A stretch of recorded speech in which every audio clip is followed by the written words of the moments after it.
Bueno, muy bien. ¿Cuántas cosas que se empiezan a juntar?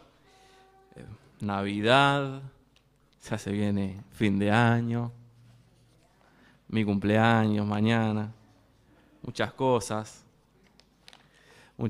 que se van amontonando. Eh,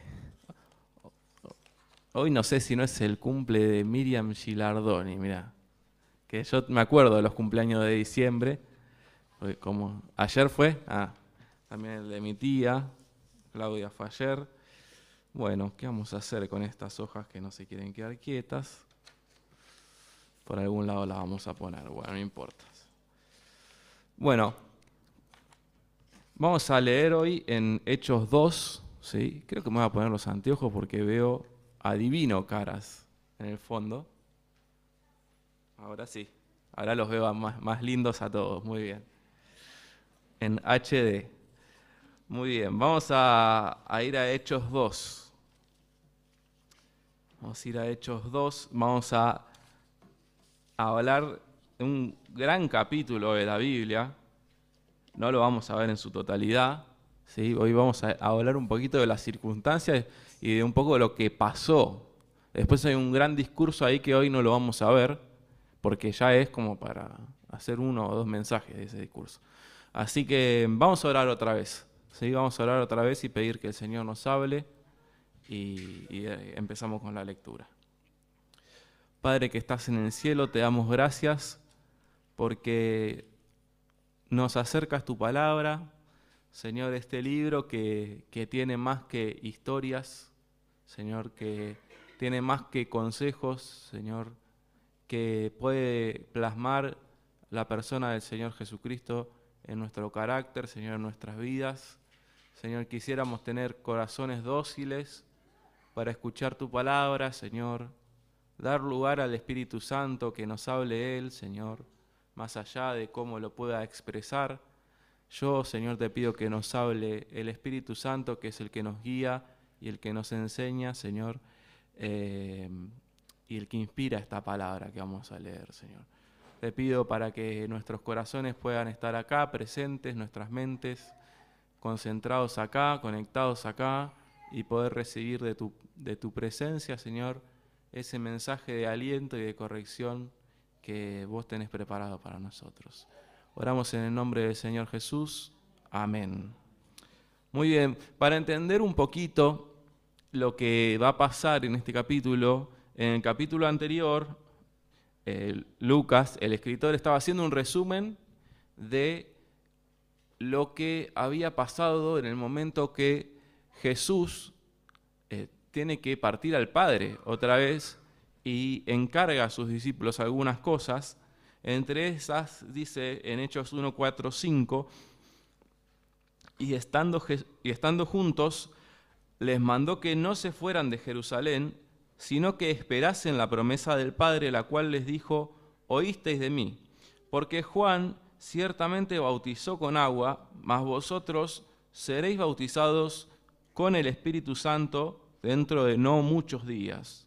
Así que ellos tenían que esperar este evento que iba a ocurrir, y no dijo tal fecha, no dice acá, no dice. Así que vamos a leer lo que pasó, ¿sí? Dice que fue dentro de no muchos días. Dice: cuando llegó el día de Pentecostés, vamos a explicar después lo que es esto, estaban todos unánimes juntos, y de repente vino del cielo un estruendo como de un viento recio que soplaba, el cual llenó la casa donde estaban sentados.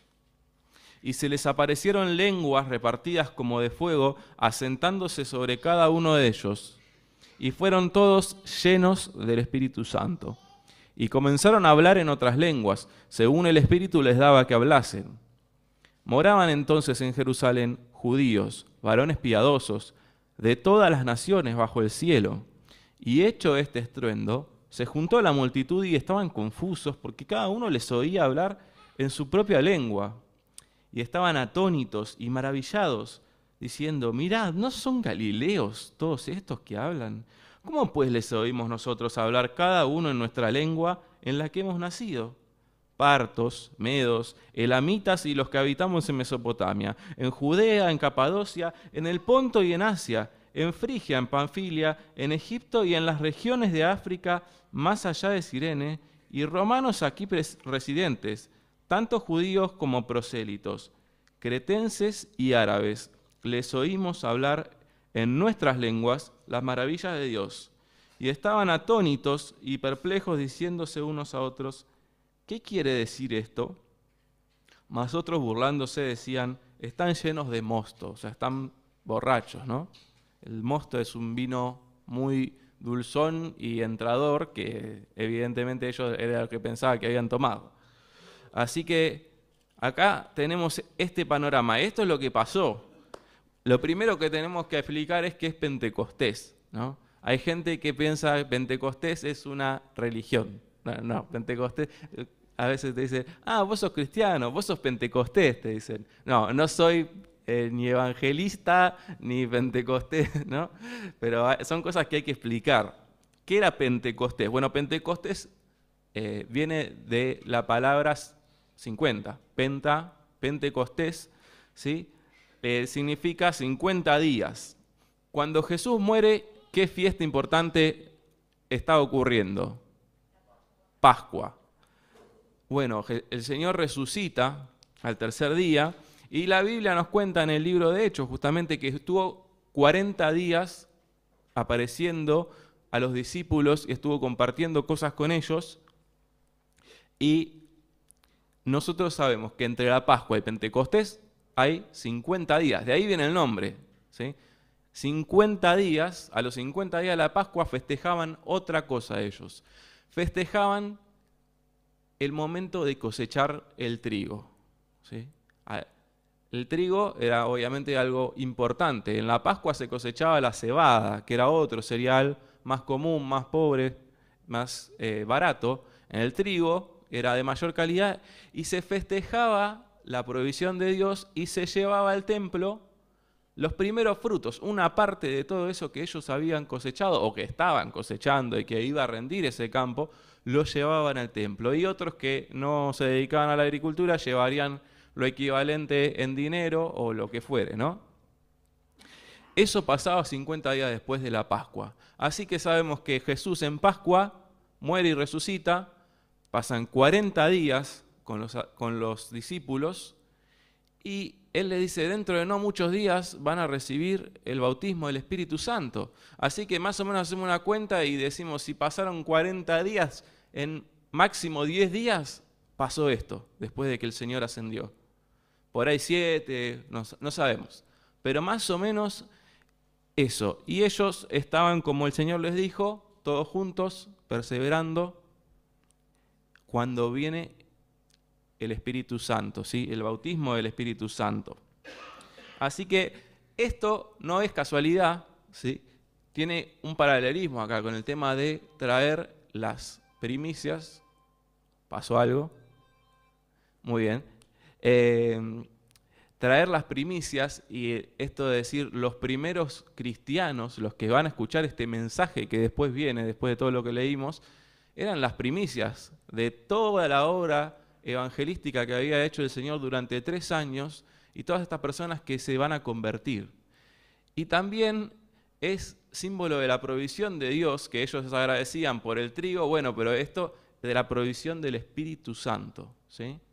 Así que hay todo un paralelismo que por ahí lo voy a mencionar solamente a la pasada porque no es el objetivo de esto, pero no es porque sí, Justo en algo que representaba la provisión de Dios, en una fiesta que representaba eso, viene el Espíritu Santo por primera vez. Ahora, es importante aclarar que esto fue un evento sobrenatural acompañado de señales que pasó esta vez, que era la primera vez que venía el Espíritu Santo a morar permanentemente en personas. Nosotros en el Antiguo Testamento vemos que sobre una persona, quizás un profeta, un rey, alguien particular, viene el Espíritu Santo para capacitarlo para hacer una acción y después el Espíritu Santo se va. Está un momento con la persona. Bueno, ahora la promesa es que ellos iban a ser bautizados por el Espíritu Santo. Esto quiere decir, el Espíritu Santo viene y se queda, ¿sí? La palabra bautizar significa sumergir. Es decir, ellos no fueron de alguna forma bautizados físicamente, pero el Espíritu Santo, leemos que se escuchaba ese viento recio que representaba lo que estaba pasando y que viene a morar a sus vidas. Este no es el único relato que hay en el libro de Hechos donde se relata que el Espíritu Santo viene sobre la vida o sobre un grupo de creyentes, pero es el primer relato, es el primero, y en ese momento son los apóstoles y todos los que estaban reunidos con ellos ahí orando en el lugar donde ellos vivían, y por eso es que vemos todas estas señales. No en todos los relatos que están en el libro de los Hechos, donde alguien recibe el Espíritu Santo, hay lenguas de fuego sobre la cabeza de ellos, hay un sonido de un viento recio, como estamos escuchando. Eso no se repite siempre. Pasó esta vez porque había un plan de Dios. De diversas formas vemos en el libro de los Hechos que las personas reciben el Espíritu Santo. En una ocasión nos dice la Biblia que había algunos que habían creído, entonces van los apóstoles, ponen las manos sobre ellos y reciben el Espíritu Santo. Es como que había señales, al no estar la Biblia escrita, había señales para darles a ellos seguridad de lo que estaban recibiendo. Pero, ¿qué nos dice la Biblia? En Efesios 1:13, porque dice, si yo no tengo una señal sobrenatural, ¿habré recibido el Espíritu Santo? Hay mucha gente que piensa eso, no tiene que pasar algo espectacular, tenemos que hablar en lenguas. Hay gente que dice, bueno, las lenguas son como la señal. Cuando vos recibís el Espíritu Santo tenés que hablar en lenguas. Si vos no hablás en lenguas, vos no recibiste el Espíritu Santo. Pero acá también, por ejemplo, vemos que ha habido un viento recio, un sonido de un viento recio que llenó la casa. También vemos que había lenguas como de fuego que se asentaron sobre la cabeza de cada uno de los que estaban ahí, y eso no lo vemos que suceda nunca, ¿no? O sea que así como no deberíamos esperar hablar en lengua, tampoco deberíamos esperar que se nos vea algo encima de la cabeza. ¿Qué dice la Biblia? En Efesios 1:13, en Él, ¿sí?, en Cristo, también vosotros, habiendo oído la palabra de verdad, el evangelio de vuestra salvación, y habiendo creído en él, fuisteis sellados con el Espíritu Santo de la promesa. ¿Qué dice? Habiendo oído y habiendo creído, fueron sellados con el Espíritu Santo de la promesa. ¿Pasó otra cosa? ¿Pasó algo espectacular? No. Seguramente vos y yo tenemos testimonio de que el Espíritu Santo vive en nosotros, pero nunca pasó una cosa así espectacular, una experiencia sensorial, pero uno tiene la convicción de que el Espíritu Santo vive en uno por la nueva vida que produce Dios adentro de uno. Y dice que Él a partir del momento en que nosotros creímos en lo que oímos en el Evangelio, hemos sido sellados, ¿no? Hemos sido bautizados, hemos sido sellados. No hace falta que esto se repita un montón de veces. Hay gente que dice, bueno, sí, pasó, pero la verdad que ahora estoy muy lejos de Dios y siento que esto lo tengo que volver a experimentar. No. Algo que se sellaba en la antigüedad era símbolo de seguridad, era símbolo de algo que es permanente, es un sello permanente. No hace falta esperar un montón de veces recibir esto, porque a diferencia de la antigüedad, el Espíritu Santo no viene y se va, sino que en la vida de los que han creído, ¿sí?, en la vida de los que han creído, el Espíritu viene a morar permanentemente con nosotros. Entonces, un poquito explicamos lo que no es, ¿no? ¿Qué es lo que pasó? Bueno, primero empecemos diciendo qué es lo que no es. Ellos fueron bautizados con el Espíritu Santo. En esta ocasión hubo señales especiales. Y un montón de gente que vio esas señales especiales se acercó y pudieron ser testigos de eso, y a partir de eso mucha gente creyó, ¿sí? El Señor Jesús dijo en Juan 16, capítulo 16, versículos 7 y 8. A ver si quieren me acompañan ahí.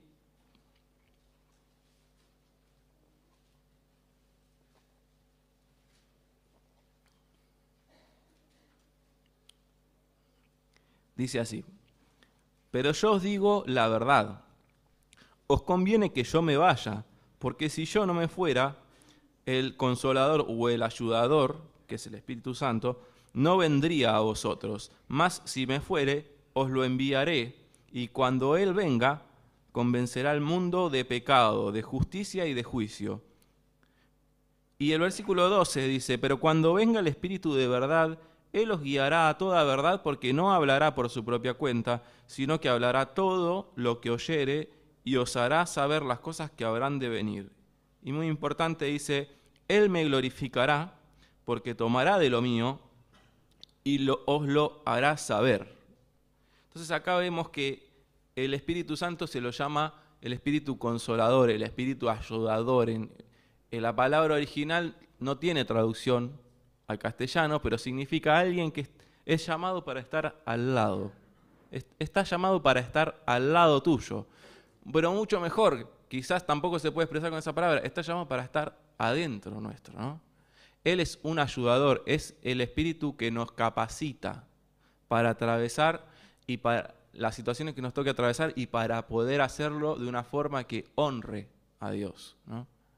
Justamente podemos agradar a Dios porque el Espíritu Santo, ¿sí?, que es Dios mismo, está con nosotros. Es un Espíritu que nos consuela, que nos guía a toda verdad, nos revela la verdad de Dios. Y el propósito de lo que Él nos capacita para hacer siempre es glorificar a Dios, ¿sí? Hay gente que dice: bueno, no, yo sabía que vino el Espíritu Santo y en ese momento sentí una alegría incontrolable y me empecé a reír, o me desmayé, o me caí para atrás, o me empecé a caer en el suelo y no podía parar de moverme, y un montón de cosas que lo vemos. Hay gente que realmente piensa que esas son las pruebas de que está el Espíritu Santo, pero lo que dice acá es que el Espíritu Santo es un Espíritu que nos ayuda y que siempre el objetivo es glorificar a Cristo. Glorificar a Cristo. ¿Cómo?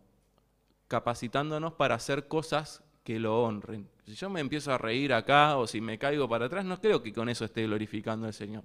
Siempre el Espíritu va a buscar glorificar al Hijo. Y dice que es un espíritu de poder. En otro versículo dice que tenemos un espíritu de poder, de amor y de dominio propio. Y el Señor les dijo: pero recibiréis poder cuando haya venido sobre vosotros el Espíritu Santo y me seréis testigos. O sea que el Espíritu Santo viene no solamente, no como una cosa de decir: bueno, ahora tengo el Espíritu Santo, soy todopoderoso, o soy más creyente que los demás, o soy un ungido, sino que viene para capacitarnos para hacer la obra de Dios, ¿no? Viene para capacitarnos para hacer la obra de Dios. Ellos estaban todos juntos. Hasta ahora en el libro de los Hechos de los Apóstoles no vemos ningún milagro que ellos hayan hecho. ¿Qué es lo primero que leemos? Que ellos estaban perseverando en la oración, estaban todos juntos, unánimes, y vino el Espíritu Santo. A partir de que viene el Espíritu Santo, ellos reciben la capacidad para hacer todo lo que nosotros vamos a leer después. O sea, que no lo hicieron porque ellos eran re especiales, porque ellos habían estado 3 años con el Señor. Lo hicieron porque primero vino el Espíritu Santo en cada uno de ellos. Y dice que en ese momento ellos fueron llenos del Espíritu Santo. Esto lo podríamos traducir como también fueron controlados por el Espíritu Santo. Nosotros sabemos que el Espíritu Santo está en nosotros, pero para que seamos llenos del Espíritu Santo, lo que nosotros tenemos que hacer es pasar tiempo con Dios, alimentando esta naturaleza espiritual que tenemos en nuestras vidas, a partir de que el Espíritu Santo viene. Y ellos estaban en comunión con Dios, buscando a Dios, perseverando en la oración, y dice que el Espíritu Santo vino y ellos fueron llenos del Espíritu Santo en ese momento. Entonces vamos a hablar ahora de la señal, ¿sí? Dijimos que hay una realidad espiritual que no se ve, y es que en ese momento el Espíritu Santo, como Jesús les había prometido, vino a morar permanentemente en ellos. Eso era lo que no se ve. Pero hubo señales que acompañaron ese evento para que ellos tengan la seguridad de lo que estaba pasando, para que ellos se acuerden lo que les había dicho el Señor y que sepan que en ese momento había venido el Espíritu, que dijimos, no es condición, no significa que si esto no pasa hoy en nuestras vidas, no está. Pero en ese momento donde ellos no tenían la palabra, donde todavía no había venido el Espíritu Santo sobre nadie a morar permanentemente, la señal tenía esa función de como dar un testimonio de lo que estaba pasando. Y la señal es lo primero que leemos, ¿sí? Dice en el versículo 2 que vino del cielo un estruendo como de un viento recio. En realidad no vino un viento, no es que se volaba todo, sino que se escuchaba como el viento, como el ruido de una ráfaga de viento ahí adentro de la habitación, y alguno ha dicho, ¿qué pasó? Alguien dejó la ventana abierta, ¿qué pasó? Pero es un tremendo como huracán se escuchaba, ¿no? Y dice, el cual llenó toda la casa. Y dice, y se les aparecieron lenguas repartidas como de fuego, es decir, no eran llamas reales, sino que tenían esa apariencia como de fuego. Ahí un poco leyendo e investigando parece como si fuera una apariencia de un fuego que cae en el lugar y se le reparte una llamita a cada uno de ellos. Y parecían como lenguas de fuego. Difícil de imaginar, ¿no? Difícil de imaginar. ¿Cómo será una lengua de fuego? No, nunca vi una lengua de fuego, pero lo que estaba significando era este fuego que es símbolo de la presencia de Dios, símbolo del poder de Dios. Nosotros sabemos que cuando a Moisés le aparece el Señor en una zarza, la zarza estaba prendida a fuego. En Apocalipsis, cuando Juan tiene la visión, dice que sus ojos eran como llama de fuego, que había candeleros. El fuego siempre es una representación del poder de Dios, ¿no? De ese poder que tiene para también encender. Yo con una vela agarro y puedo prender otra vela. Si la vela está prendida a fuego, yo puedo prender otra. Y así las palabras que ellos iban a decir iban a prender la llama del Evangelio en otras personas.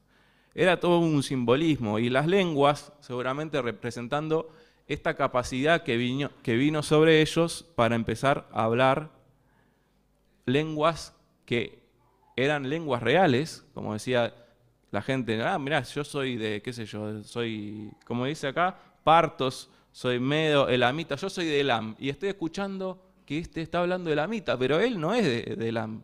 ¿Cómo hace? Bueno, tuvo la capacidad espiritual en ese momento para hablar un lenguaje que él no conocía, pero eran lenguajes comprensibles, no eran jeringosos, no era balbuceo, no eran cosas que, ¿no? Hoy en día también, yo no me gusta burlarme, ¿sí? No me parece lo correcto porque, primero porque no está bien, segundo porque hay muchos hermanos que a veces están confundidos y piensan que esto es como un símbolo del Espíritu Santo, pero empiezan a decir cosas que quizás ellos no la entienden, los demás tampoco la entienden, no sirve para edificar a nadie, y eso no es el hablar en lenguas. Lo que pasó en este lugar es que ellos estaban hablando en lenguas que no conocían, pero había gente que estaba escuchando y decía, sí, este es la lengua del lugar donde yo nací, ¿no? Recibieron esa capacidad que estaba representada por estas lenguas de fuego, ¿no? Y dice que fueron llenos del Espíritu Santo. O sea, acá lo que nos quiere decir Lucas es que lo que estaba pasando no estaba pasando por que ellos lo habían planificado, sino porque el Espíritu Santo los estaba guiando a hacer eso. Dice, y comenzaron a hablar en otras lenguas según el Espíritu les daba, les permitía, les capacitaba que lo hicieran, ¿no? ¿Y cuál era el propósito de esta señal y de esto que estaba pasando? Bueno, el primer propósito evangelístico. Es decir, ahí la gente que estaba, imagínense esto, ¿no? Gente que venía de kilómetros y kilómetros, gente que venía de África, de Egipto, dice, para pasar la Pascua ahí. Y bueno, digo, viene la Pascua, 50 días después viene Pentecostés. Bueno, me quedo, paso las dos fiestas. Había gente que estaba morando en Jerusalén en ese momento, en el centro neurálgico de toda la festividad, y gente que de repente no esperaría estar escuchando su idioma, porque ahí hablaban todos en arameo, hablaban todos en hebreo, y de repente pasan ahí por la calle y empiezan a escuchar gente que está hablando maravillas de Dios, pero en el idioma que ellos conocían. Entonces empiezan a parar las personas, empiezan a juntar y cada uno escucha algo, pero están todos confusos, ¿viste? Porque dicen, no, estos tienen pinta de Galileo, no tienen pinta de ser del lugar de donde yo vengo. Así que el primer propósito era evangelístico, era que llamar la atención de esas personas y que escuchen lo que Dios les quería decir. Lo segundo, todavía veladamente, quizás ni siquiera los apóstoles lo entendían, lo que estaba pasando, porque el Espíritu los estaba guiando a eso, pero ellos no tenían idea que eso iba a pasar. Que el Espíritu los estaba llamando a hablar en otras lenguas. Y antes, si nosotros miramos lo que es el Antiguo Testamento, todo escrito en hebreo, algunas partes en arameo, muy poquitas. En hebreo, ese era el lenguaje con el que Dios se comunicaba con las personas, ese era el lenguaje de la Escritura. Y ahora, ¿qué está pasando? Porque ellos eran judíos y todos conocían el hebreo, pero Dios está hablando en otros idiomas. Y todavía nadie le había predicado a algún gentil que se había convertido. Pero Dios ya estaba diciendo algo, y es, mi evangelio no es exclusivo del pueblo judío, sino que es algo que lo quiero contar a todas las naciones. ¿Y qué iba a pasar? Muchos de los que habían escuchado el evangelio en ese momento, después iban a volver a sus países y iban a llevar ese mensaje, ¿no? Y también nos explica Pablo, sin citarlo textualmente para no dedicar mucho tiempo a eso, que también dice así en 1 Corintios 14, 21, en otras lenguas y con otros labios hablaré a este pueblo y ni aún así me oirán, dice el Señor. ¿Qué había pasado 50 días antes?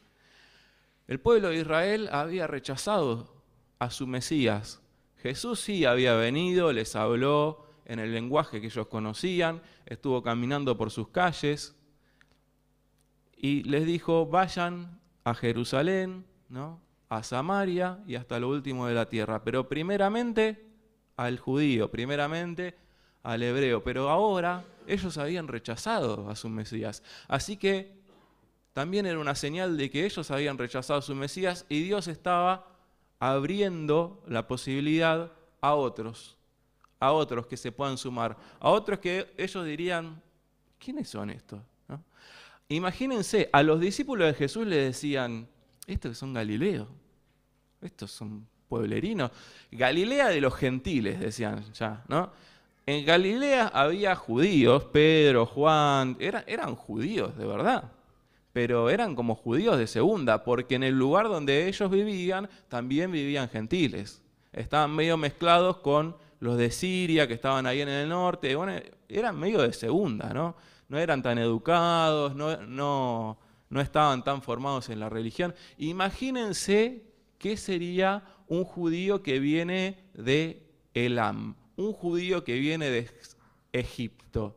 No es de segunda, de tercera, ¿no? No sos nadie vos. Vení, igual podés venir, podés traer tu ofrenda acá al templo, está todo bien. Vení, hacemos gente, se junta acá, hacemos una fiesta grande, pero no sos nadie, ¿no? No sos nadie. Y Dios dice, no son nadie, pero yo voy a hablar la verdad de Dios en el lenguaje de cada uno de ellos porque Dios los estaba buscando, ¿no? Entonces hay una evidencia de que el pueblo de Dios había rechazado a su Mesías, que había nacido bajo la ley, que les había hablado la palabra en el idioma de ellos, y ahora este mensaje está disponible para todo el mundo, para todo el mundo. Yo pensaba la sabiduría de Dios. Dijimos que el Espíritu Santo viene y hace una obra que siempre va a ser una obra que glorifica a Dios. Siempre va a ser una obra que glorifica a Dios. Nunca va a ser algo egoísta, nunca va a ser algo que el protagonista soy yo. Y realmente cuando vemos cómo pasó todo esto y en el momento que vino el Espíritu Santo, a morar en la vida de estas personas y lo que los llevó a hacer, a hablar en otros idiomas que ellos no conocían, y después Pedro se va a levantar y va a dar todo un discurso y los va a llamar al arrepentimiento, uno dice, no puede ser más perfecto lo que está pasando. Había un montón de gente que se estaba quedando en Jerusalén, un montón de gente que dice que eran judíos piadosos, porque ¿quién se va a venir de Egipto o de tan lejos, de Babilonia, si no le interesa realmente Dios, si no le parece importante, ¿quién va a venir? Eran personas piadosas, personas que vivían lejos, personas que iban a volver con el mensaje a sus tierras. Y ellos hablaban diferentes lenguas, pero tenían una misma fe en el Dios de la Biblia. Así que el plan de Dios fue perfecto y glorificó a Dios lo que hizo el Espíritu en ese momento. Muchos igual decían, son galileos. Y fíjense, ellos no fueron los protagonistas. La gente decía, sí, es maravilloso esto que está haciendo, pero esto que son galileos lo están haciendo. ¿Cómo puede ser? El Espíritu no glorificó a los que estaban hablando, el Espíritu glorificó al Hijo, el Espíritu glorificó al Padre, ¿sí? Y cuando el Espíritu viene a la vida de una persona y empieza a hacer una obra, esa obra siempre va a glorificar al Padre, va a glorificar al Hijo. Y yo tenía un último punto acá que dice, esperando la provisión. Qué bueno es esto, ¿no? El Señor les dijo, ustedes tienen que esperar. Yo escuchaba el otro día a Fernando, creo que era, que él decía, fue un desafío. O sea, realmente los querían matar. Los fariseos, los saduceos, toda la gente importante, no solamente que habían matado a Jesús, sino que los estaban buscando a ellos para matarlos también. Ellos querían callar lo que había pasado, no querían que nadie más hable de esto. Y sin embargo ellos cumplieron con el mandamiento del Señor que le dijo, ustedes permanezcan acá. No importa que los están amenazando, ustedes quédense acá porque ustedes van a recibir poder cuando venga sobre ustedes el Espíritu Santo. Y ellos no sabían cuándo, ellos no sabían cómo tampoco. Pero ellos obedecieron lo que conocían. Y a veces vos y yo estamos esperando que pasen cosas en nuestra vida. Estamos esperando la provisión de Dios en algún aspecto, pero como decíamos el otro día, un poco Nacho hablaba de esto, ¿no? ¿Esperar de qué forma? Esperar en la Biblia, cuando la Biblia habla de esperar en Dios, no es esperar acá, bueno, a ver, esperemos acá, hagamos algo mientras pasa el tiempo hasta que Dios quiera hacer algo, sino que es una espera activa. La Biblia también usa una palabra que significa esperar como aguantar sosteniendo una carga, ¿no? Aguantar debajo de la carga. Ellos estaban esperando en el Señor, estaban perseverando en la oración, estaban perseverando en la palabra, estaban perseverando en estar juntos y estaban perseverando unánimes, ¿sí? Con un mismo sentir, con un mismo objetivo. Ellos obedecieron lo que ellos conocían, lo poquito que ellos conocían. El siguiente paso, a veces el Señor revela solamente el siguiente paso, no revela todo el final del camino, pero el Señor vino y hizo lo maravilloso, lo que ellos no podían hacer, y les dio la capacidad con el Espíritu Santo de hacer todo lo que nosotros vamos a leer en el resto de este libro. Así que, hermanos, yo pensaba esto. ¿Ellos cómo esperaron? Esperaron obedeciendo. ¿Y yo cómo estoy esperando? ¿No? Yo cómo estoy esperando. Todos queremos vivir una experiencia de provisión del Señor, como pasó en Pentecostés, que no había ninguna duda de que lo que estaba pasando lo estaba haciendo Dios. Pero estamos en este momento, en el mientras tanto, esperando, perseverando, o estamos esperando con impaciencia, viendo cuándo llega, y estamos en otra. ¿Estás obedeciendo lo que conoces que el Señor te dijo? ¿O te estás preguntando por cómo será lo que el Señor va a hacer que Él no te lo quiere revelar? ¿Cómo estamos esperando? El Señor quiere que obedezcamos lo que conocemos. Y cuando obedecemos lo que conocemos, después el Señor va a hacer la obra que nosotros no conocemos y que nosotros no podemos hacer. Así que, repasando un poquito lo que hablamos de un bautismo del Espíritu Santo. Fue una vez en la vida de cada persona que vamos a leer acá en Hechos, vamos a ver que viene una vez, no es que se repite un montón de veces, y así lo mismo es en tu vida y en la mía. En ese momento no existía la Biblia, nadie había recibido el Espíritu Santo antes, entonces hubo señales que acompañaron el hecho para dar evidencia a todo el mundo de lo que estaba pasando. Hoy en día tenemos la palabra de Dios, tenemos todo esto que pasó, tenemos escrito y tenemos la garantía de que en el momento en que nosotros creímos, hemos sido bautizados con el Espíritu Santo. La persona de Dios en el Espíritu Santo vino a vivir a nuestra vida. Es una cosa que yo creo que hay dos cosas a mí que por lo menos me dejan pensando y me parecen pensamientos muy difíciles de soportar, una es que vamos a vivir eternamente. Eso para mí es como, ¿qué vamos a hacer con una eternidad entera? ¿Qué será el no dejar de existir nunca? Bueno, no lo sabemos, esas son estas cosas que decimos. El Señor nos dice, obedece hoy, después veremos lo que es no dejar de vivir nunca. No vamos a tener ganas, vamos a estar disfrutando de una forma que no vamos a tener ganas de dejar de existir nunca, ¿no? En esta vida hay trabajo y uno dice, quiero descansar de tanto trabajo, pero en ese momento no. Y lo segundo es esto, es pensar que Dios vive adentro mío.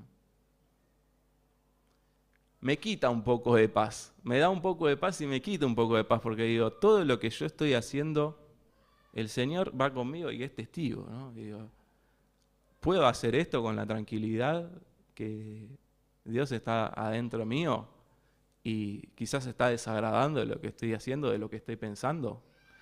Bueno, es un regalo que el Señor dio a la iglesia, el Espíritu Santo, y lleva una responsabilidad de andar en una vida nueva agradándole, no entristeciendo al Espíritu Santo. Muchas veces la gente lo que quiere es otro bautismo del Espíritu Santo, porque siente que el Espíritu Santo se fue.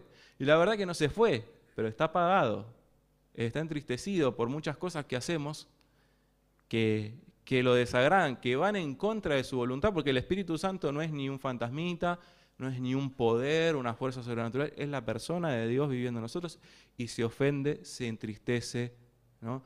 Se disgusta por las cosas que nosotros podemos llegar a hacer.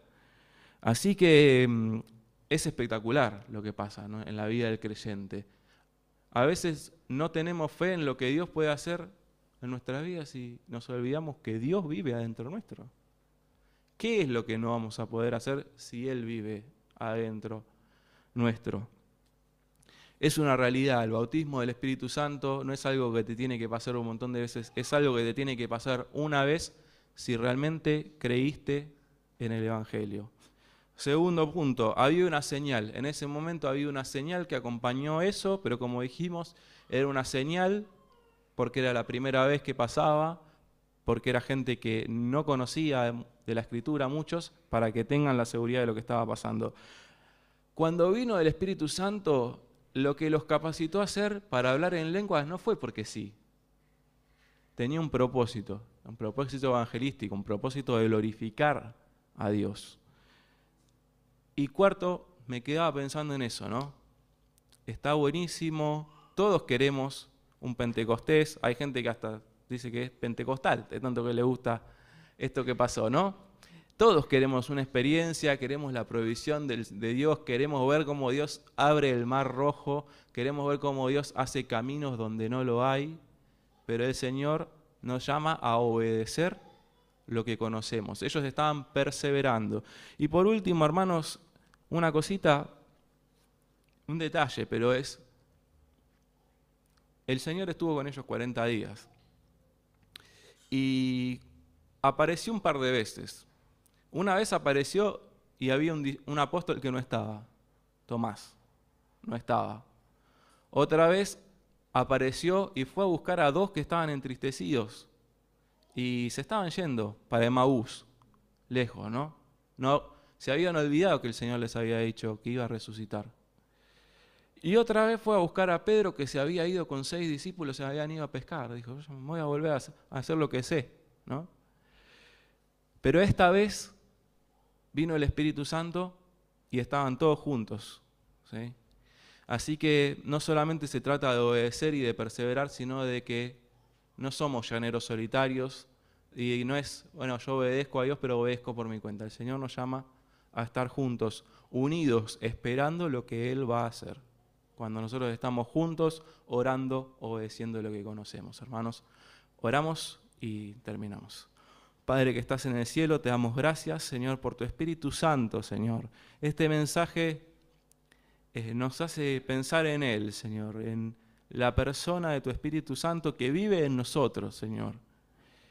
Que muchas veces lo ignoramos, que muchas veces no sabemos quién es, muchas veces nos olvidamos que está, pero que sin Él, Señor, no podríamos hacer nada para agradarte, Señor.